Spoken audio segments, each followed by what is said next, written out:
बिस्मिल्लाहिर्रहमानिर्रहीम। मैं हूं डॉक्टर तैयब अजीज़। आप देख रहे हैं अजीज़ एग्री फार्म यूट्यूब चैनल।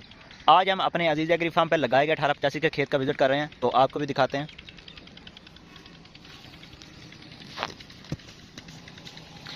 अल्हम्दुलिल्लाह बहुत अच्छी टिलरिंग है।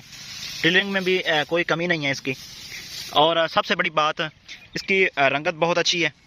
अल्हम्दुलिल्लाह बहुत अच्छा प्लाट है। टिलर्स अच्छे हैं। इसके अंदर बहुत ज़्यादा खादों का इस्तेमाल नहीं किया गया। एक बैग हमने फ़र्स्ट ऑफ़ ऑल डीएपी का डाला था, क्योंकि हमारे यहाँ फसल दर फसल होती है, खेत खाली नहीं होते, तो इसलिए हमें डीएपी का इस्तेमाल करना पड़ता है। और हल्के मेरा रकबा है, इसमें जो पावर है वो कम है, फास्फोरस की कमी होती है, जिस वजह से हम डीएपी डालते हैं। कुछ लोग नहीं डालते, तो वो रकबे की नौयत को देखते हुए इस्तेमाल करनी पड़ती हैं खादें। उसके बाद हमने एक बैग यूरिया का डाला, बाद में फिर half bag, 1.5 bag urea, 1 bag DAP. और बहुत शानदार फसल है। इंशाल्लाह बहुत अच्छी पैदावार एक्सेप्ट कर रहे हैं। अल्लाह खैर करे, मार्केट में रेट अच्छा रहे, क्योंकि इस वक्त किसान बहरान में जा रहा है। पहले ही हाइब्रिड जो गेते लगाए गए उसका हालात बहुत ख़राब रहे हैं। अब जो सूरत हाल है इसकी, 10 एक दिन में ये गो पे आने वाली है, तो हम बहुत अच्छी पैदावार अल्लाह की ज़ात से एक्सेप्ट कर रहे हैं।